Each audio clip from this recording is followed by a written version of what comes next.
현재 국제사회에서 대단히 이례적인 장면이 펼쳐져 충격에 빠졌습니다. 한국 대통령이 대놓고 이스라엘을 비판하는 게 말이나 됩니까? 이스라엘의 등을 돌리겠다는 말은 미국 또한 적으로 만들겠다는 입장이나 다름없습니다. 미국의 핵심 동맹국이자 늘 조용한 편에 속하던 한국이 이스라엘 문제를 정면으로 건드려 믿기 힘든 균열이 일어난 것이었는데요. 더 놀라운 점은 주변국의 반응이었습니다. 중동 걸프 국가들과 유럽 외교가 애서는 한국의 문제 제기에 충분한 이유가 있었다며 한국 대통령의 의견에 찬성하기 시작한 것. 하지만 이뿐만이 아니었습니다. 미국 내부의 보수 매체와 전문가들이 한국 편을 들기 시작한 것이었죠.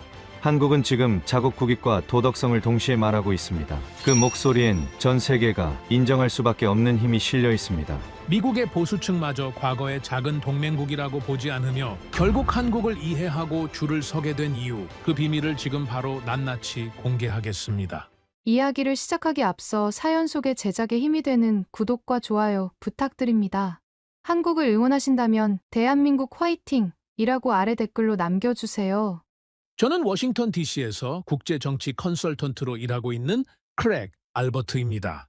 국무부에서 외교 전략을 담당했고 백악관 외교안보자문위원을 지냈으며 중동과 동아시아 문제만 30년 가까이 다뤄왔습니다. 제가 이 자리에서 이 이야기를 꺼내는 건 그 30년의 경험이 단 몇 주 만에 흔들렸기 때문입니다. 그것도 제가 지금까지 한 번도 진지하게 들여다본 적 없는 나라, 한국 때문에요.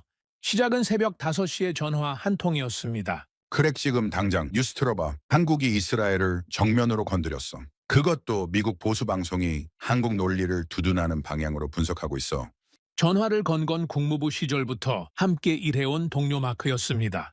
잠에 덜 깬 채로 수화기를 들었는데 그 목소리에는 평소와 다른 무언가가 실려 있었습니다.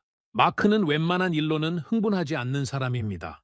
수십 년을 함께 일하면서 저는 그가 목소리를 높이는 걸 몇 번 보지 못했습니다. 그런데 그날은 달랐습니다. 저는 눈을 비비며 리모컨을 찾았습니다.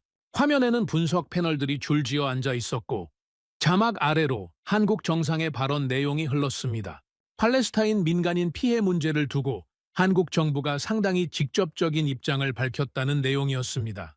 놀라운 건 내용 자체가 아니었습니다.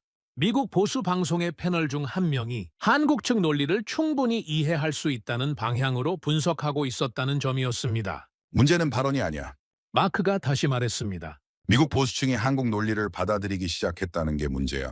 저는 그 말을 듣는 순간 뭔가가 딱 하고 걸렸습니다. 단순한 외교적 해프닝이 아닐 수 있다는 직감이었습니다. 하지만 그게 직감에 그칠 거라고 저는 그때까지도 생각했습니다. 솔직히 말하면 첫 반응은 황당함에 가까웠습니다. 한국은 제가 알고 있는 한 늘 조심스럽게 움직이는 나라였습니다. 특히 이스라엘 문제처럼 미국이 민감하게 여기는 사안에서는 더더욱 그랬죠. 그런 나라가 이렇게 공개적으로, 그것도 직접적으로 발언을 내놓았다는 건 선뜻 납득이 가지 않는 그림이었습니다. 저는 곧장 이스라엘 대사관 출신 지인인 데이비드 로젠에게 연락했습니다. 데이비드는 냉정하기로 유명한 사람입니다. 어떤 상황에서도 감정을 드러내지 않고 언제나 계산적으로 움직이는 인물이었습니다. 그런데 전화기 너머로 들려오는 그의 목소리는 처음부터 격앙되어 있었습니다. 크랙, 한국은 선을 넘었어. 위안부 문제와 팔레스타인을 연결하는 건 우리 입장에선 최악의 공격이라고. 그것도 미국의 핵심 동맹국이라는 나라가 공개적으로 한 말이야. 이해가 되지 않았습니다. 물론 불편한 발언이긴 했지만 이스라엘이 이렇게까지 격하게 반응할 일인가 싶었습니다. 데이비드의 반응 자체가 저를 혼란스럽게 만들었습니다. 무언가 제가 놓치고 있는 맥락이 있다는 느낌이었습니다. 그날 오후 워싱턴 싱크탱크 내부 회의가 있었습니다. 정기적으로 열리는 전략 분석 자리였는데 예상치 못하게 화제가 한국으로 쏠렸습니다. 평소 친이스라엘 성향이 강한 인물들이 자리를 채우고 있었는데 그중 한 명이 조심스럽게 입을 열었습니다. 한국이 저 정도까지 공개적으로 발언했다면 이유가 있는 거 아닐까요? 회의실이 조용해졌습니다. 단순한 침묵이 아니었습니다.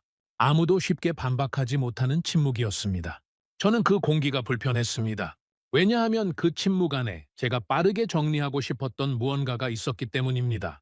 또 다른 패널이 이어서 말했습니다. 한국은 식민지 지배와 전쟁의 상처를 직접 겪은 나라입니다. 민간인 피해 문제를 단순히 감정적으로만 보는 나라가 아니에요. 그 역사에서 나온 발언이라면 국제사회가 다르게 들을 수 있습니다.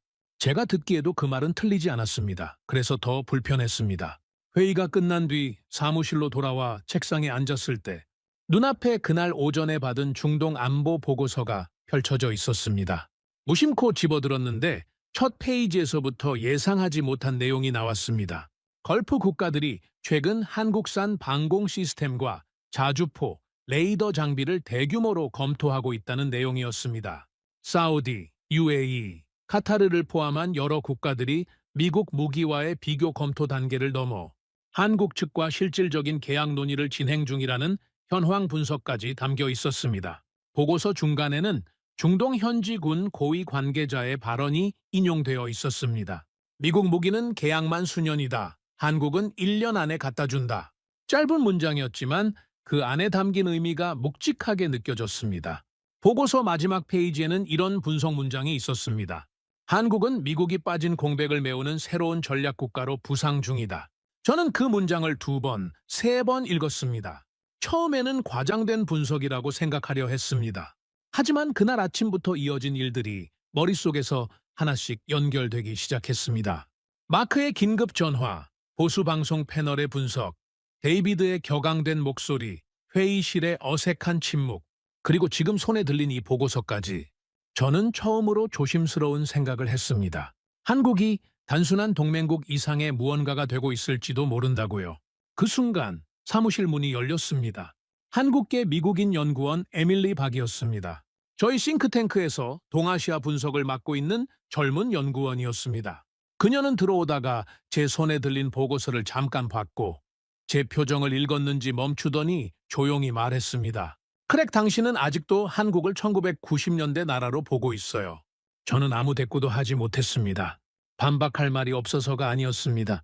그 말이 정확히 어디를 찌르는 건지 알 것 같아서였습니다. 그날 밤 저는 처음으로 한국이라는 나라를 진지하게 들여다보기로 했습니다. 단순히 이번 발언의 배경을 파악하려는 게 아니었습니다. 제가 수십 년간 당연하게 여겨온 틀이 맞는 건지 그 틀 자체를 확인하고 싶었습니다. 그리고 솔직히 말씀드리자면 그날 밤은 제 30년 경력에서 가장 불편하고 당혹스러운 시간이 됐습니다. 사무실 창밖은 이미 완전한 어둠이었습니다. 컴퓨터 화면 빛만 남은 공간에서 저는 한국 관련 자료를 하나씩 열어가기 시작했습니다. 처음에는 가볍게 훑어볼 생각이었습니다.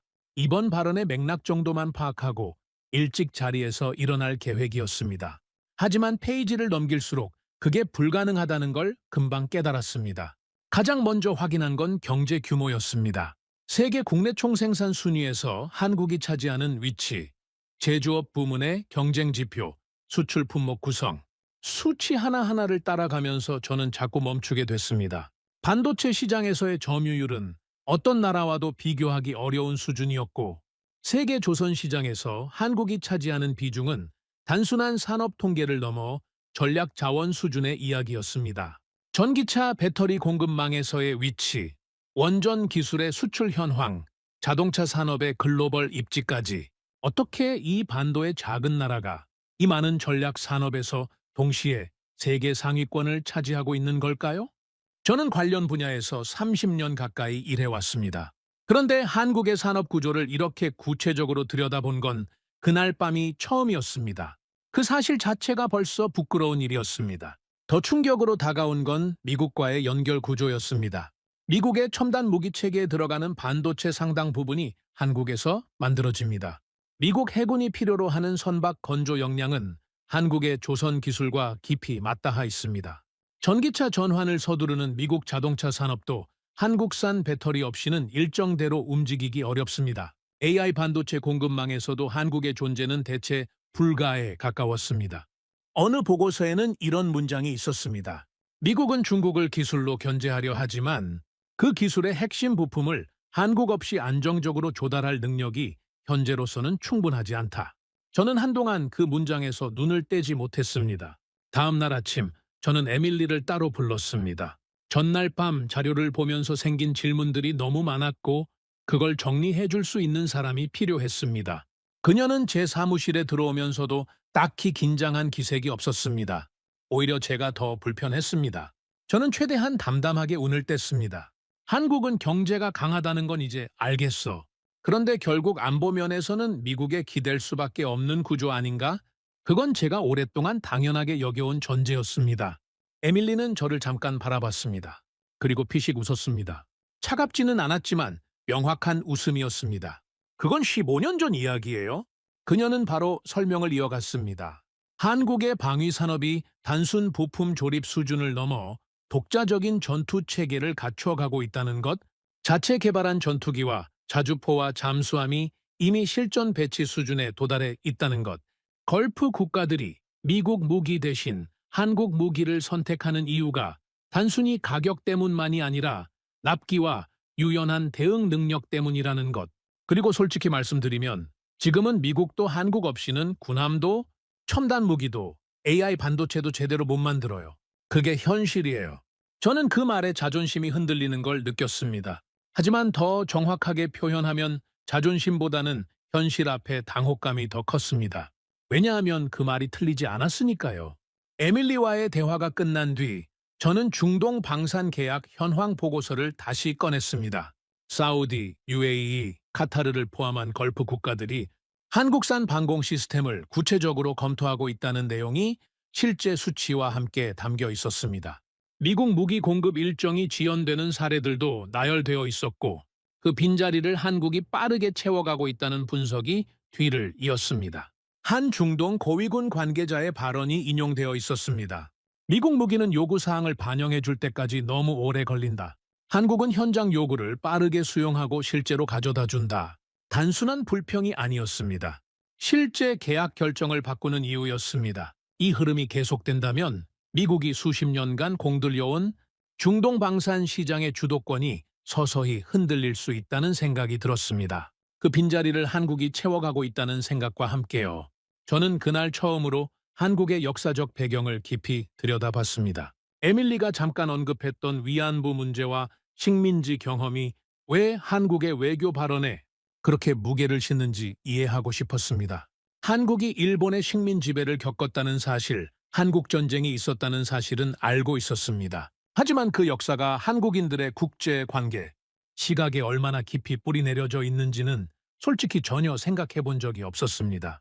위안부 피해 여성들의 기록, 식민지 시기의 강제 동원, 역사 전쟁 당시 민간인 피해 자료들을 읽으면서 저는 천천히 이해하기 시작했습니다. 한국 정상의 발언이 왜 팔레스타인 민간인 문제와 연결되는지를요. 그건 감정적인 연결이 아니었습니다. 역사적 기억에서 비롯된 일관된 시각이었습니다. 에밀리가 했던 말이 다시 떠올랐습니다. 한국은 단순히 팔레스타인을 지지하는 게 아니라 자신들의 역사와 연결해서 보고 있다는 말. 처음엔 그게 감정적 접근처럼 느껴졌지만 지금은 달리 보였습니다. 오히려 그 논리가 국제사회에서 설득력을 갖는 이유가 바로 거기에 있었습니다. 피해를 직접 경험한 나라가 하는 말은 강대국이 원칙을 말하는 것과 무게가 달랐습니다. 미국 보수층조차 한국 논리를 이해하기 시작했다는 마크의 말이 비로소 맥락이 잡혔습니다. 저는 그날 밤 늦게까지 사무실을 지켰습니다. 퇴근 시간이 한참 지난 줄도 몰랐습니다. 뭔가에 이끌린 것처럼 자료를 넘기고 또 넘겼습니다. TV를 틀자 미국 보수 방송의 심야 패널 프로그램이 흘러나왔습니다.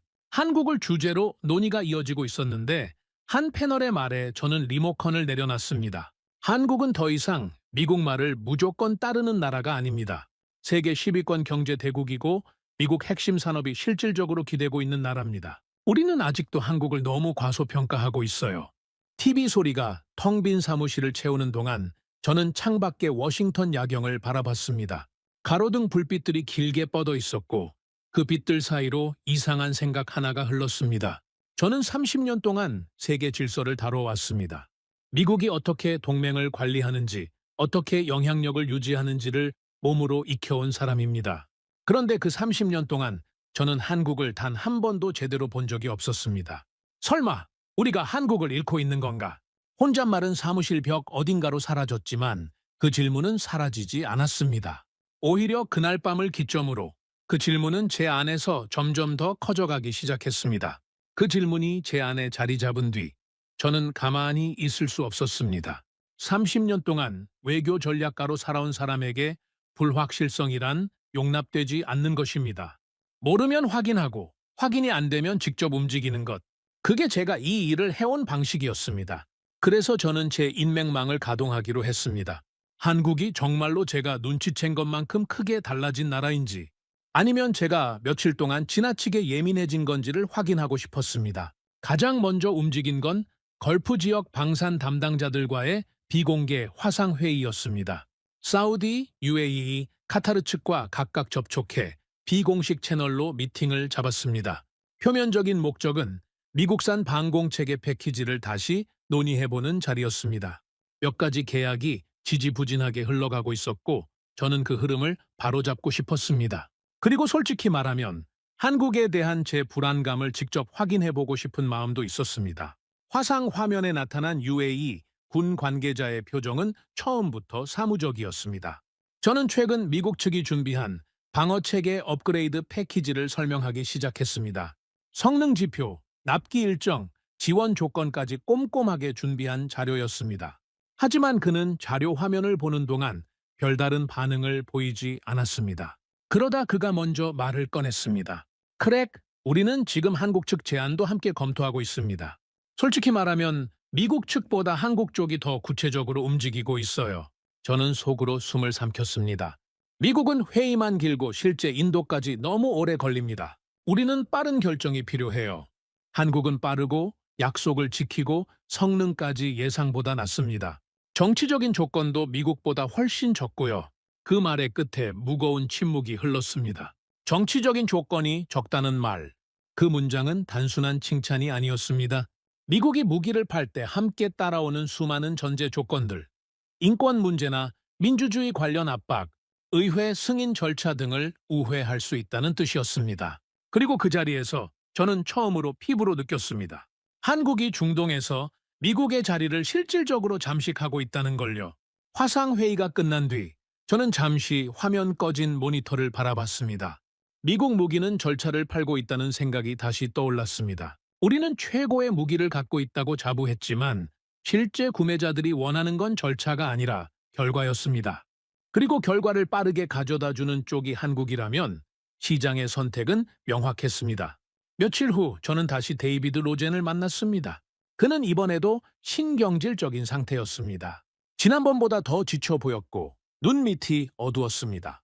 그는 자리에 앉자마자 말을 쏟아냈습니다. 한국은 위안부 문제를 팔레스타인 민간인 피해와 연결하면서 국제사회에서 도덕적 우위를 가져가고 있어. 그 논리가 미국 보수층까지 흔드는 거야. 미국 보수층이 흔들리면 우리가 의회에서 쌓아온 지지 기반이 무너지기 시작한다고. 저는 그의 말을 들으면서 예전보다 훨씬 복잡한 감정을 느꼈습니다. 데이비드의 분석은 맞았습니다. 하지만 그 분노의 방향이 저는 더 이상 자연스럽게 느껴지지 않았습니다. 문제는 한국이 말해서가 아니야. 데이비드는 손으로 탁자를 짚으며 말했습니다. 이제는 세계가 한국말을 듣는다는 거지. 그게 진짜 문제야. 그 말은 분노에서 나온 것이었지만 동시에 인정이기도 했습니다. 그는 자신이 두려워하는 바를 정확히 짚고 있었습니다. 저는 데이비드와 헤어진 뒤 에밀리에게 연락했습니다. 그녀에게 가져오도록 요청했던 자료들이 도착해 있었습니다. 한국의 방산 수출 현황, 주요 공급망 구조, 외교 전략 분석 자료들이었습니다. 에밀리는 자료를 내려놓으며 담담하게 설명을 시작했습니다. 한국은 이미 미국, 유럽, 중동, 동남아시아를 연결하는 핵심 공급망 국가가 됐어요. 반도체, 배터리, 조선, 원전, 무기, 전쟁과 위기의 시대에 필요한 걸 거의 다 가지고 있는 나라예요. 저는 그래도 안보는 미국 없이 안 되잖아 라고 말했습니다. 그 말이 제 입에서 나오면서도 왜인지 예전만큼 확신이 실려 있지 않다는 걸 스스로 느꼈습니다. 에밀리는 잠시 저를 바라봤습니다. 크랙, 당신들은 아직도 한국이 미국 도움 없이는 아무것도 못한다고 생각하죠. 그런데 지금은 반대로 물어봐야 해요. 미국은 한국 없이 버틸 수 있냐고요. 그 말은 단순한 반박이 아니었습니다. 숫자로 뒷받침된 냉정한 현실 인식이었습니다. 저는 그 자리에서 더 이상 반론을 이어가지 않았습니다. 이틀 뒤 워싱턴 안보 포럼이 열렸습니다. 정기적으로 열리는 비공개 행사였는데 이번에는 아시아 전략과 동맹 재편 문제가 주요 의제로 올라 있었습니다. 저는 참석자 명단을 보면서 평소보다 긴장감이 느껴졌습니다. 국방과 외교 라인의 주요 인사들이 한자리에 모이는 자리였으니까요. 회의 시작 무렵 사회자가 최근 작성된 비공개 분석 보고서 한 편을 참석자들에게 배포했습니다. 보고서 제목이 눈앞에 들어왔습니다. 한국은 동맹국인가? 새로운 독자 세력인가? 저는 표지를 넘기면서 눈이 빠르게 내용을 쫓았습니다.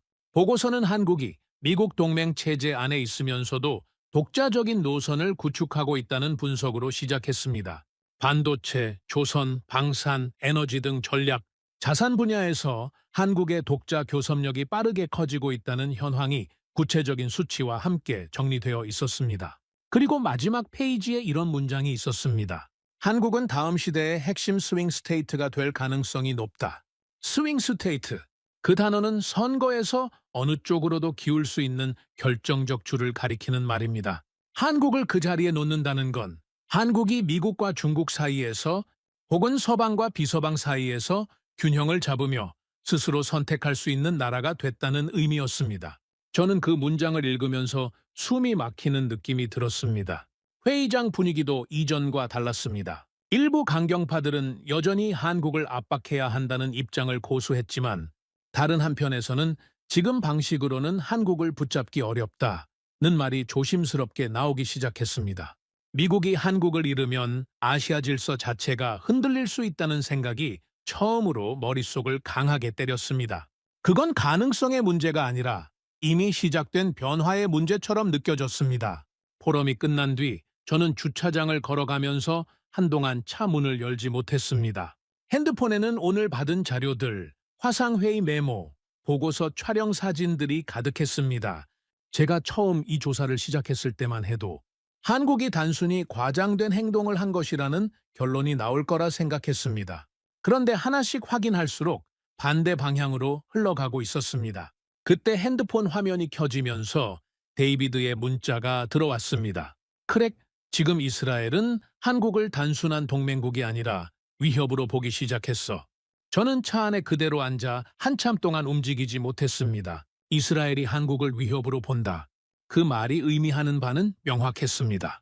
한국의 발언이, 한국의 영향력이, 한국의 존재감이 이미 이스라엘의 전략, 계산 안에 실질적인 변수로 들어왔다는 뜻이었습니다. 그건 한국이 단순한 말을 한 게 아니라 실제로 무게를 가진 나라가 됐다는 증거였습니다. 창밖에 워싱턴의 밤이 내려앉아 있었습니다. 저는 그 어둠 속에서 이 문제가 제가 처음 생각했던 것보다 훨씬 깊은 데까지 뻗어 있다는 걸 인정할 수밖에 없었습니다. 저는 가만히 당하고 있을 사람이 아닙니다. 30년 동안 외교 전략을 다루어온 사람의 본능은 단순합니다. 상황이 불리하게 흐를 때 흐름을 바꾸기 위해 직접 뛰어드는 것. 저는 한국의 독자 행보가 단순한 현상으로 그치지 않고 미국 동맹 질서의 실질적인 균열을 만들기 전에 그 흐름에 제동을 걸어야 한다고 생각했습니다. 먼저 제가 가진 워싱턴 네트워크를 움직이기로 했습니다. 보수 성향의 싱크탱크 몇 곳, 친이스라엘 성향의 칼럼니스트와 방송 패널들에게 조심스럽게 접촉했습니다. 메시지는 간단했습니다. 한국의 이번 행보가 경제적 의존성과 북한 위협이라는 현실에서 벗어날 수 없는 단기적 제스처라는 분석을 언론에 흘려보내는 것이었습니다. 한국은 결국 미국 편에 있을 수밖에 없다는 농어를 만들려 했습니다. 한국은 미국 시장 없이 반도체 수출이 지속되기 어렵다는 점, 북한 위협 앞에서 미국 안보 우산을 포기하기 어렵다는 점, 이번 발언은 국내 여론을 의식한 일시적인 메시지라는 점, 이 세 가지를 중심으로 논조를 만들 계획이었습니다. 하지만 반응은 예상과 달리 돌아왔습니다. 연락을 취한 칼럼니스트 중 한 명은 솔직히 말하면 나도 그렇게 단순하게 보기 어렵다고 했습니다. 또 다른 패널은 이제는 한국도 자국 국익을 우선하는 시대다. 그게 왜 문제냐고 오히려 반문했습니다. 제가 설득하려 했던 사람들이 이미 한국의 논리를 상당 부분 수용하고 있었습니다. 그 사실이 저를 더 불안하게 만들었습니다. 며칠 뒤 저는 한 보수 방송 토론 프로그램에 직접 출연하기로 했습니다. 직접 나서서 제 입장을 정리하는 게 낫다고 판단했습니다. 진행자는 저를 오래 알고 있던 지인이었고 저는 충분히 준비가 되어 있다고 생각했습니다. 방송이 시작되고 저는 정리된 논리를 차분하게 펼쳤습니다. 한국은 미국의 안보 우산 없이는 현재의 안정을 유지하기 어렵습니다. 이번 발언은 국내 정치적 맥락이 강하게 작용한 것으로 봐야 합니다. 그런데 맞은편에 앉아있던 또 다른 패널이 즉각 끊었습니다. 그 한국이 지금 미국보다 더 빠르게 무기를 만들고 더 합리적인 가격에 공급하고 있습니다. 미국이 반도체, 조선, 배터리 공급망에서 한국 없이 버틸 수 있습니까? 저는 그 질문에 바로 대답하지 못했습니다. 준비했던 농어가 있었지만 그것들이 방금 들은 한 문장 앞에서 얼마나 가벼운지가 갑자기 느껴졌습니다. 카메라 앞에서 잠시 말문이 막히는 경험은 30년 경력 안에서 손에 꼽을 만한 일이었습니다. 그것도 생방송에서요. 이어서 한국계 교수 패널이 발언권을 가져갔습니다. 미국은 지금도 한국을 원조받던 나라의 이미지로 기억합니다. 하지만 지금 한국은 세계 질서를 움직이는 나라입니다. 그 격차를 인정하지 않으면 동맹 관리 자체가 흔들립니다. 방송이 끝난 뒤 저는 스튜디오를 나오면서 처음으로 생방송, 카메라 앞에서 논리적으로 밀린 경험이 어떤 느낌인지를 실감했습니다. 불쾌함이 아니라 낯선 공허함이었습니다. 그로부터 며칠 뒤 유럽 외교관들과의 비공개 저녁 식사 자리가 있었습니다. 저는 그 자리를 한국에 대한 지지 기반을 확인하는 기회로 삼으려 했습니다. 유럽 파트너들이라면 적어도 미국 중심 동맹 질서의 가치를 공유하고 있을 거라는 기대가 있었습니다. 하지만 독일 외교관의 첫 마디에서 그 기대는 무너졌습니다. 솔직히 말하면 지금 유럽도 미국 방식에 피로감을 느끼고 있어요. 프랑스 외교관이 이어서 말했습니다. 한국은 자국 국익과 보편적 인권을 동시에 말하고 있습니다. 그래서 국제사회가 귀를 기울이는 거예요. 어느 쪽 편을 드는 게 아니라 원칙을 말하는 나라로 보이는 거죠. 더 놀라운 건 일본 안보 전문가의 발언이었습니다. 한국은 이제 미국의 하위 파트너가 아니라 경쟁 가능한 전략 국가가 됐습니다. 일본도 그 점을 진지하게 봐야 한다고 생각해요. 식사 자리가 끝날 무렵 저는 조용히 앉아 유럽과 일본 외교관들의 얼굴을 번갈아 봤습니다. 이들 중 누구도 한국의 편을 특별히 드는 사람이 아니었습니다.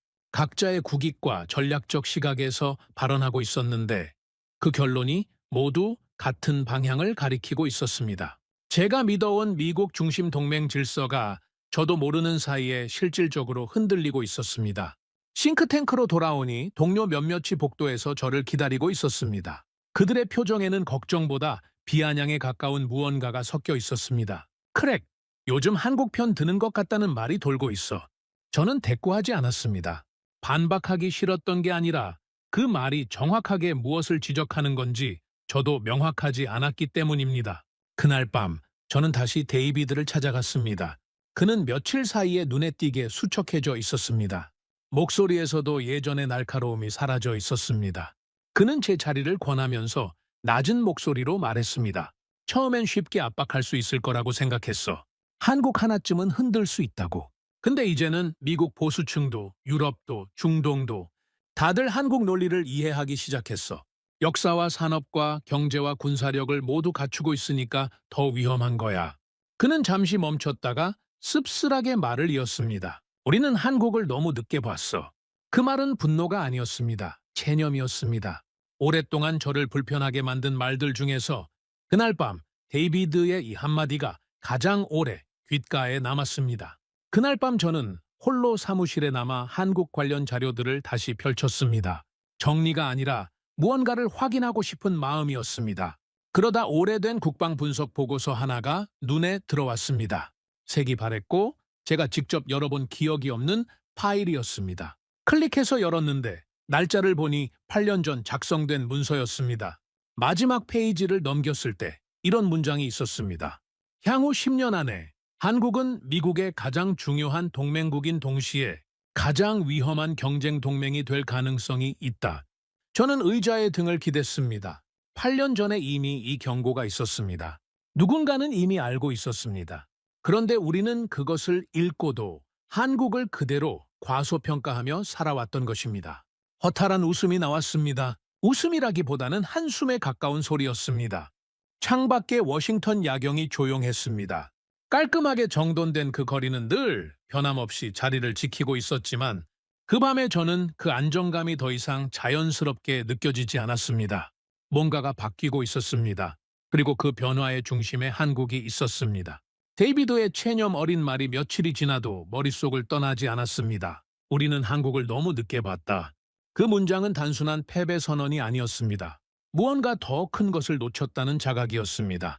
저는 그 자각이 데이비드만의 것이어서는 안 된다고 생각했습니다. 저 역시 같은 물음 앞에 서야 했습니다. 도대체 우리는 무엇을 놓친 걸까요? 저는 한국의 방산 수출 현황 자료를 다시 꺼냈습니다. 이번에는 수치만 훑는 게 아니라 계약이 이루어지는 실제 맥락을 파악하려 했습니다. 어떤 나라가 어떤 이유로 한국 무기를 선택하는지, 그 결정 뒤에 어떤 논리가 있는지를 따라가 보기 시작했습니다. 폴란드는 미국과의 협상이 수년째 제자리를 맴도는 동안 한국과의 방산 계약을 빠르게 성사시켰습니다. 계약 규모도 상당했지만 더 주목할 만한 건 납기 조건이었습니다. 한국은 계약 후 비교적 짧은 시간 안에 첫 납품을 시작한다는 조건을 제시했고, 폴란드는 그 조건에 응했습니다. 중동 여러 국가도 마찬가지였습니다. 한국산 자주포, 전투기, 미사일 방어체계, 레이더 시스템이 연이어 대형 계약을 성사시켰습니다. 미국산 무기가 계약부터 실제 수령까지 수년이 걸리는 사이 한국은 구매자의 요구를 반영해 빠르게 납품했습니다. 성능도 예상 이상이라는 현지 평가가 계속 이어졌습니다. 저는 자료를 보면서 어느 순간 이런 생각이 들었습니다. 미국은 무기를 파는 게 아니라 절차를 팔고 있었던 건 아닐까 하고요. 의회 승인, 동맹 조건, 기술 이전 제한, 사후, 지원 계약까지 수십 가지 조건이 따라붙는 미국 방산 시스템은 구매자에게 분명히 부담이었습니다. 한국은 그 부담을 덜어주면서도 실질적인 성능을 보여줬습니다. 시장은 당연히 그쪽으로 기울었습니다. 저는 에밀리를 다시 불렀습니다. 도대체 한국은 왜 이렇게 빠른 겁니까? 미국보다 자원이 적고 인구도 적고 역사도 짧은 나라가 어떻게 이렇게 빠르게 움직이는 거죠? 에밀리는 제 말을 듣고 잠시 생각하는 표정을 지었습니다. 그리고 의자에 천천히 등을 기댔습니다. 한국은 전쟁 직후 폐허에서 시작했어요. 아무것도 없는 상태에서 시작했다는 게 어떤 의미인지 생각해 보신 적 있어요? 저는 대답하지 않았습니다. 그녀가 이어서 말했습니다. 살아남기 위해 빨라야 했어요. 실수하면 끝이었으니까요. 경쟁에서 지면 다음 기회가 없는 나라였습니다. 그래서 한국은 계획보다 실행이 강한 나라가 됐어요. 말하는 사람보다 만드는 사람이 인정받는 문화가 형성된 거예요. 그 설명이 제 안에서 조금씩 무언가를 열었습니다. 에밀리는 계속 이야기했습니다. 한국 기업들이 정부, 산업계, 군이 함께 움직이는 구조를 갖추고 있다는 것. 목표가 정해지면 각 주체들이 동시에 움직이는 방식이 미국식 관료 절차와는 근본적으로 다르다는 것. 미국에서 회의 한 번 소집하는 데 걸리는 시간에 한국은 프로토타입을 만들어내는 일이 실제로 있다는 이야기였습니다. 저는 미국식 관료주의의 한계를 모르지 않았습니다. 하지만 그걸 한국의 속도와 직접 비교해서 생각해 본 적은 없었습니다. 며칠 뒤 저는 한국의 성장 역사 자료를 본격적으로 뒤지기 시작했습니다. IMF 외환위기. 저는 그 단어를 알고 있었지만 한국이 그 위기를 어떻게 통과했는지는 깊이 생각해 본 적이 없었습니다. 자료를 들여다보니 그 시기에 한국 시민들이 자발적으로 금을 모아 국가에 기부했다는 내용이 있었습니다. 개인이 가진 금반지, 금목걸이, 금메달을 모아 외환 위기를 함께 극복하려 했다는 이야기였습니다. 저는 그 문장 앞에서 잠시 멈췄습니다. 국가가 요청하기도 전에 시민들이 먼저 움직인 것이었습니다. 그 자발성이 어디서 나왔는지는 설명하기 어려웠지만 그것이 한국이라는 나라의 무언가를 보여주고 있다는 건 느껴졌습니다. 원조받던 나라에서 원조하는 나라로의 전환도 놀라웠습니다. 한국은 세계에서 유일하게 원조 수혜국에서 원조 공여국으로 지위가 바뀐 나라였습니다. 그 전환이 이루어진 시간이 단 수십 년이었습니다. 저는 그 수치를 보면서 이것이 단순한 경제 성장의 이야기가 아니라는 걸 느꼈습니다. 무언가 더 근원적인 의지가 작동하고 있다는 느낌이었습니다. 반도체, 조선, 자동차, 배터리, 방산, 원전 모두 세계 상위권. 저는 그 목록을 다시 펼쳐보면서 조용히 생각했습니다. 이 모든 산업이 동시에 세계 수준이 된 나라가 지구상에 몇 이나 될까요? 그러다 우연히 한국 기업인의 인터뷰 영상을 발견했습니다. 방산 관련 발표 자리에서 한 한국 관계자가 기자의 질문에 답하는 장면이었습니다. 납기를 어떻게 이렇게 빠르게 지킬 수 있냐는 질문에 그는 이렇게 말했습니다. 우리는 약속한 날짜를 지키는 것이 국가 신뢰라고 생각합니다. 그건 협상의 문제가 아니에요. 짧은 말이었지만 묵직하게 다가왔습니다. 단순한 비즈니스 원칙이 아니라 국가의 정체성으로 약속을 바라본다는 시각이었습니다. 또 다른 영상에서는 한국 외교 전문가가 이런 말을 했습니다. 한국이 노력해온 건 강한 나라가 되기 위해서가 아니었습니다. 다시는 약한 나라가 되지 않기 위해서였습니다. 저는 영상을 멈추고 한동안 그 말을 되새겼습니다. 강해지기 위해서가 아니라 다시는 약해지지 않기 위해서. 그 두 문장의 차이는 어마어마합니다. 강해지려는 나라는 야망으로 움직이지만 다시는 약해지지 않으려는 나라는 두려움과 기억으로 움직입니다. 그 동력은 훨씬 오래가고 훨씬 깊은 곳에서 나옵니다. 그때서야 저는 처음으로 한국의 행동이 단순한 국익 계산에서 나온 게 아니라는 걸 이해하기 시작했습니다. 역사적 두려움과 생존 본능, 그리고 결코 잊지 않으려는 기억, 그것들이 한국을 움직이는 실제 엔진이었습니다. 그날 밤 늦게까지 저는 사무실에서 자료를 정리했습니다. 책상 한켠에 오래된 한국전쟁 사진이 있었습니다. 출처를 확인하려 프린트한 거였는데 무심코 집어들었습니다. 폐허가 된 서울 거리, 울고 있는 아이들, 미군 트럭 옆에 선 피난민들의 모습이 담겨 있었습니다. 바로 옆에는 최근 한국의 야경 사진이 있었습니다. 제가 참고용으로 프린트한 자료였는데 초고층 빌딩들이 이루는 스카이라인, 세계 최고 수준의 도시 풍경, 반도체 공장의 깔끔한 정형이 담겨 있었습니다. 저는 두 장을 나란히 놓고 바라봤습니다. 사진과 사진 사이에는 수십 년의 시간이 있었습니다. 그 시간 동안 저 폐허 속 나라가 이 자리까지 온 것이었습니다. 경제 통계로는 설명되는 숫자지만 눈앞에 두 장의 사진으로 보니 숫자가 아니라 이야기로 느껴졌습니다. 저는 한참을 그 두 장의 사진 앞에 앉아 있었습니다. 저 폐허 속 나라가 어떻게 여기까지 온 거지? 처음으로 두려움이 아닌 다른 감정이 생겼습니다. 쉽게 이름 붙이기 어려운 감정이었지만 가장 가까운 단어를 고르자면 존경이었습니다. 한국을 존경한다는 감정이 생겼다는 건 동시에 불편한 의미이기도 했습니다. 30년 동안 저는 미국의 외교 전략가로 살았습니다. 미국 중심 질서를 당연하게 여기고 동맹국들은 결국 그 질서 안에서 움직인다라고 믿었습니다. 그런데 지금 저는 그 질서 안에 있는 한 나라를 존경하기 시작하고 있었습니다. 그것도 미국의 뜻대로 움직이지 않는 나라를요. 그 감정의 의미를 정리하기도 전에 워싱턴은 다른 방향으로 움직이고 있었습니다. 미국 국방과 외교 라인에서 한국의 독자 행보를 두고 경고음이 커지기 시작했습니다. 비공개 회의에서 한국이 이스라엘 문제를 계기로 미국 외교 노선을 흔들기 시작했다는 주장이 나왔습니다. 한국이 중동, 중국, 유럽을 동시에 활용하려 한다는 분석도 등장했습니다. 그리고 지금 제동을 걸지 않으면 한국은 미국 영향권 밖으로 나갈 수 있다는 결론이 나왔습니다. 더 나아가 한국 반도체와 배터리, 방산 분야에 대한 의존도를 줄여야 한다는 주장까지 나왔습니다. 저는 그 말을 들으면서 묘한 불편함을 느꼈습니다. 한국에 대한 의존도를 줄인다는 건 말은 쉬웠습니다. 하지만 실제로 그게 가능한지 생각해보면 결국 미국 스스로 더 큰 비용과 시간을 감수해야 한다는 뜻이었습니다. 한국을 견제함으로써 미국이 더 강해지는 게 아니라 오히려 스스로 중요한 공급망을 잘라내는 결과가 될 수 있었습니다. 우리가 한국을 견제하면 정말 미국이 더 강해질까? 그 의문이 입 밖으로 나오지는 않았지만 회의실을 나오는 내내 머릿속을 맴돌았습니다. 데이비드가 따로 연락을 해왔습니다. 만나자고 했습니다. 우리는 조용한 카페에서 마주 앉았습니다. 그는 이전보다 훨씬 초조해 보였습니다. 커피를 마시는 손이 가볍게 떨렸습니다. 한국을 국제적으로 압박해야 해. 경제 압박이 효과적일 거야.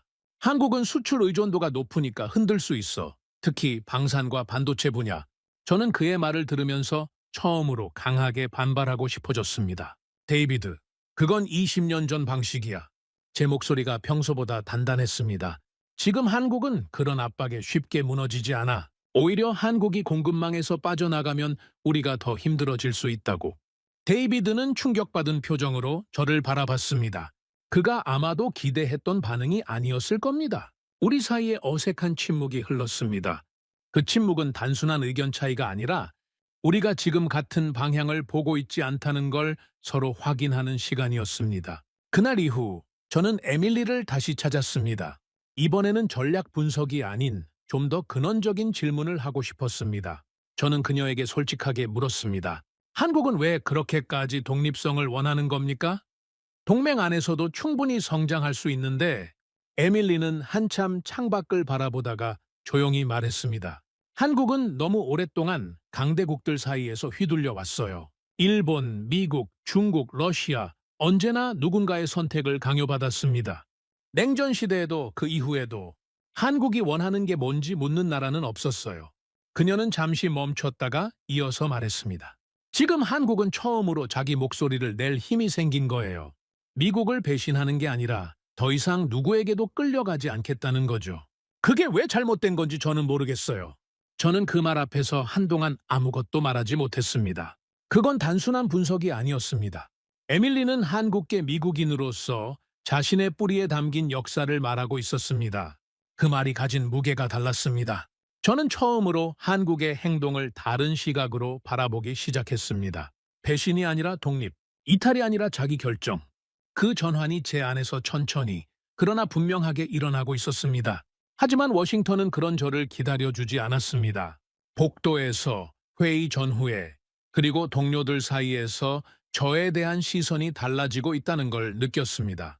크랙이 요즘 한국 편 드는 것 같다는 말이 돌고 있다는 건 여러 경로로 전해졌습니다. 어떤 동료는 직접적으로 말했습니다. 너무 오래 현장을 떠나 있으니까 감각이 무뎌진 것 아니냐. 그 말이 자존심을 건드렸습니다. 하지만 저를 더 힘들게 만든 건 그 말에 완전히 반박할 수 없다는 느낌이었습니다. 제가 정말 흔들리고 있다는 게 맞으니까요. 다만 흔들리는 방향이 감각을 잃어서가 아니라 새로운 현실을 받아들이는 과정이라고 저는 생각했습니다.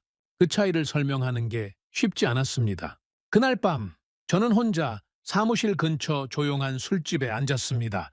유리잔을 손에 쥔 채로 오래 생각에 잠겼습니다. 지난 몇 주 동안 제가 확인한 것들이 머릿속에서 이어졌습니다.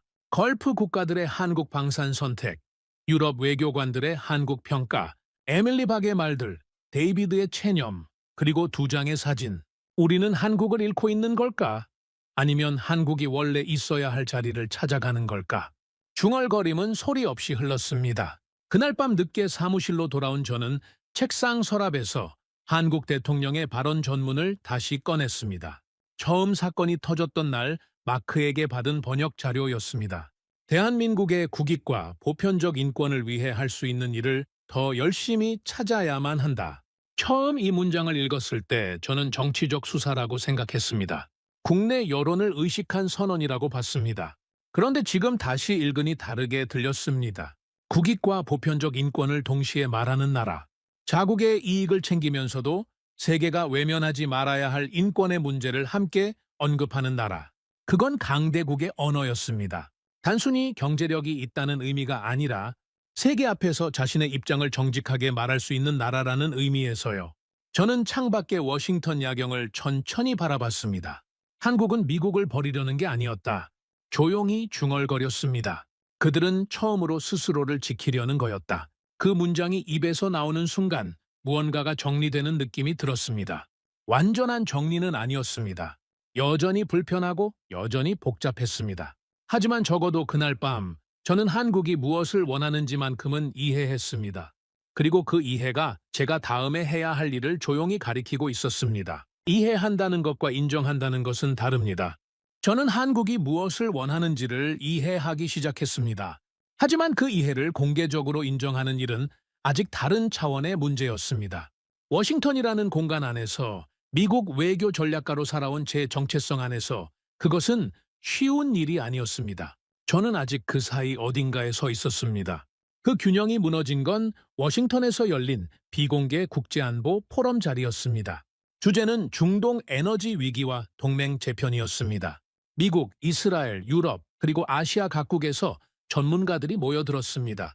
회의 초반만 해도 분위기는 예상 가능한 방향이었습니다. 기존 질서를 유지해야 한다는 입장들이 반복됐고 각국은 자국의 이익을 조심스럽게 포장해서 발언했습니다. 그런데 한국 측 대표가 발언대에 섰습니다. 그는 차분하게 시작했습니다. 한국이 중동 에너지에 얼마나 크게 의존하고 있는지, 이 위기가 한국 경제에 미치는 실질적인 압박이 어느 정도인지를 숫자로 제시했습니다. 그 자체는 여느 나라의 발언과 크게 다르지 않았습니다. 하지만 그 다음이 달랐습니다. 한국은 에너지 안보에서 직접적인 피해를 받고 있습니다. 그러나 그렇다고 해서 민간인 피해와 전쟁 범죄 의혹까지 외면할 수는 없습니다. 국익과 보편적 인권은 함께 가야 합니다. 회의장이 잠시 조용해졌습니다. 그 침묵은 무관심의 침묵이 아니었습니다. 생각하는 침묵이었습니다. 저는 참석자들의 표정을 빠르게 스캔했습니다. 독일, 프랑스, 일본 대표들이 고개를 끄덕이고 있었습니다. 심지어 일부 미국 전문가들도 마찬가지였습니다. 회의장 분위기가 한국의 발언 하나로 조금씩 달라지고 있었습니다.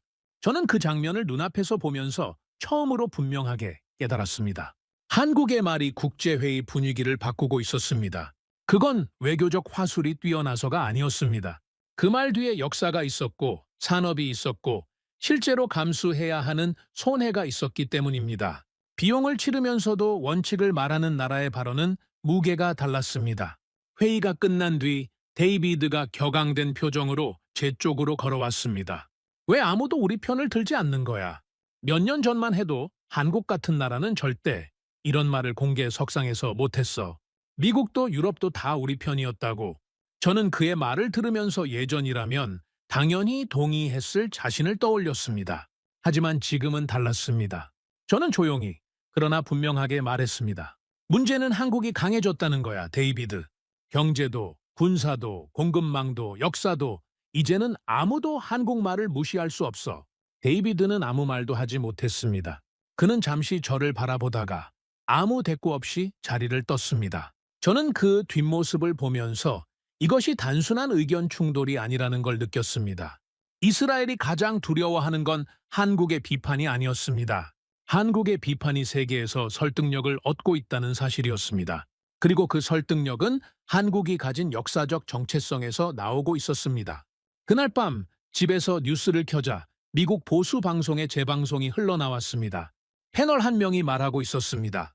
한국은 미국이 만든 나라가 아닙니다. 한국은 폐허에서 스스로 일어섰고 이제는 세계가 귀를 기울이는 나라가 됐습니다.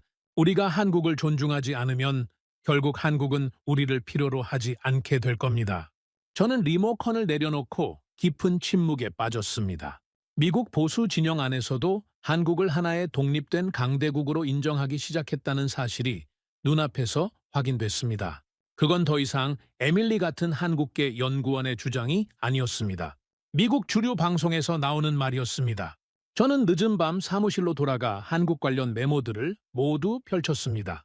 몇 주 전 저는 이 메모들을 한국을 어떻게 막을 것인가 라는 문제의식으로 시작했습니다. 그런데 지금 펼쳐진 메모 맨 위에 스스로도 언제 바꿨는지 기억나지 않는 제목이 적혀 있었습니다. 미국은 한국을 어떻게 대해야 하는가? 질문이 바뀌어 있었습니다. 저는 한국의 강점을 다시 정리했습니다. 경제력, 방산기술, 반도체와 조선과 배터리 공급망, 이 모든 것이 한국의 힘이었습니다. 하지만 그것만이 아니었습니다. 진짜 힘은 다른 곳에 있었습니다. 한국은 전쟁과 식민지와 가난을 모두 겪은 나라입니다. 그래서 한국이 인권과 민간인 문제를 말하면 사람들은 그 말 뒤에 무엇이 있는지를 압니다. 이해타산으로 하는 말이 아니라는 걸 압니다. 그 신뢰가 국제사회에서 한국의 발언을 움직이게 만드는 실제 동력이었습니다. 그리고 한국은 약속을 지킵니다. 빠르게 움직이고 실제로 결과를 만듭니다. 그 신뢰가 방산시장에서, 공급망에서, 외교 무대에서 쌓여온 것이었습니다. 저는 조용히 메모 마지막에 한 줄을 적었습니다. 한국은 힘만 가진 나라가 아니다. 기억과 상처까지 가진 나라다. 그리고 그 점이 미국도, 중국도, 일본도, 유럽도 가지지 못한 한국만의 무기라는 걸 인정했습니다. 보고서를 써야 했습니다.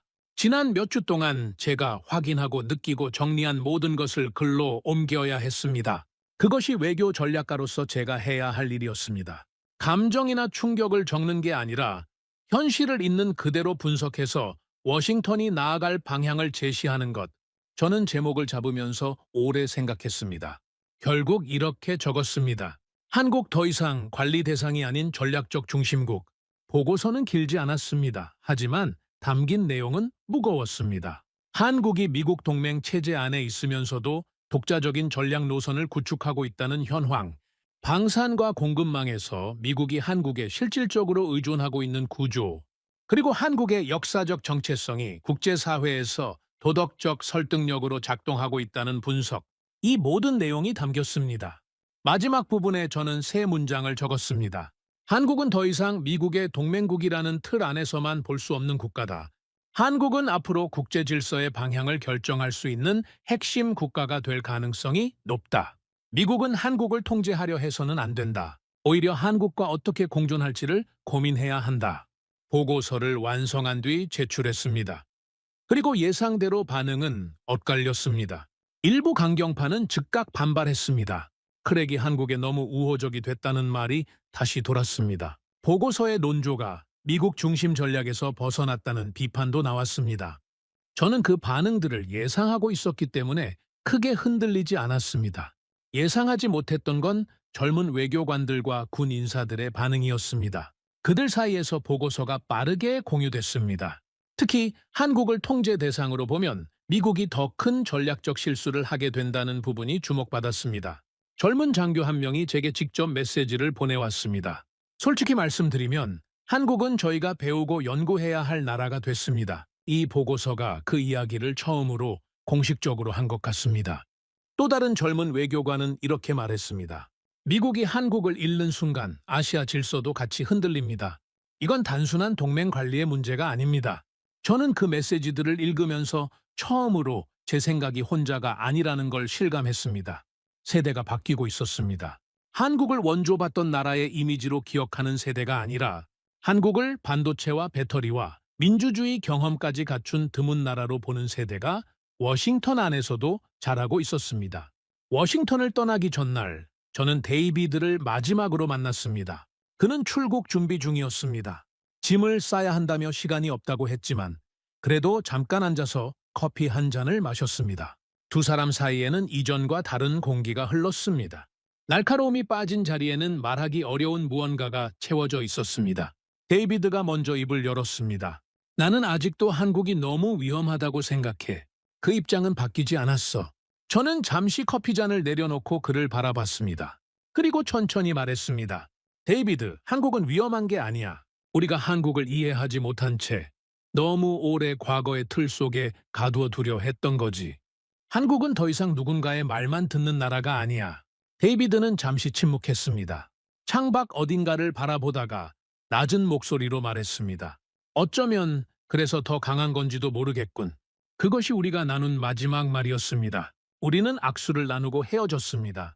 짧은 악수였지만 그 안에 담긴 것들이 많았습니다. 워싱턴을 떠나기 전 저는 마지막으로 사무실에 들렀습니다. 책상 위에는 지난 몇 주 동안 제가 모은 자료들이 나란히 놓여 있었습니다. 한국전쟁 시절의 폐허 사진, 세계 최첨단 반도체 공장의 정형, 방산 수출 계약 기사들, 그리고 빛나는 서울의 야경 사진까지. 저는 그것들을 하나씩 정리하면서 처음 마크에게 전화를 받던 새벽을 떠올렸습니다. 그때 저는 한국이 단순한 외교 해프닝을 벌인 나라라고 생각했습니다. 곧 정리될 일이라고 봤습니다. 그런데 그 전화 한 통이 제 30년의 확신을 뒤흔드는 시작점이 됐습니다. 저는 한국이라는 나라를 처음으로 제대로 봤습니다. 식민지를 겪고 전쟁을 겪고 분단과 가난과 외환위기까지 모두 통과한 나라. 그런데도 무너지지 않고 오히려 그 모든 것을 연료로 삼아 세계 무대로 올라선 나라. 원조받던 나라에서 원조하는 나라로, 무기를 들여오던 나라에서 무기를 수출하는 나라로, 조용히 따르던 나라에서 국제사회가 귀를 기울이는 나라로, 그리고 그 모든 변화의 뿌리에는 하나의 다짐이 있었습니다. 다시는 약한 나라가 되지 않겠다는 것. 저는 한국 지도를 천천히 접어 가방에 넣었습니다. 그리고 사무실 문을 닫기 전 마지막으로 혼잣말을 했습니다. 우리는 한국을 너무 늦게 봤다. 잠시 멈췄습니다. 하지만 아직 늦지는 않았다. 앞으로 세계는 한국을 중심으로 더 많이 움직이게 될 것이다. 복도로 나서면서 저는 처음으로 두려움이 완전히 사라진 자리에 무언가 다른 감정이 들어와 있음을 느꼈습니다. 존경이었습니다. 그것이 제가 한국에 대해 가진 처음이자 가장 솔직한 감정이었습니다. 이 이야기를 끝까지 함께 해주신 여러분께 한 가지 여쭈어보고 싶습니다. 크랙 알버트처럼 한국을 처음에는 과소평가했다가 나중에 다시 보게 된 경험이 있으신가요? 혹은 우리가 평소에 너무 당연하게 여기고 있었던 한국의 저력 중에서 가장 자랑스럽게 생각하시는 게 무엇인지 댓글로 함께 나눠주세요. 폐허에서 시작해 세계가 배우는 나라가 된 대한민국. 그 기적의 이야기는 아직 끝나지 않았습니다. 구독과 좋아요로 응원해주시면 더욱 재미있는 이야기로 찾아뵙겠습니다. 해외 감동 사연을 소개해드리는 스페셜 코리아였습니다. 감사합니다.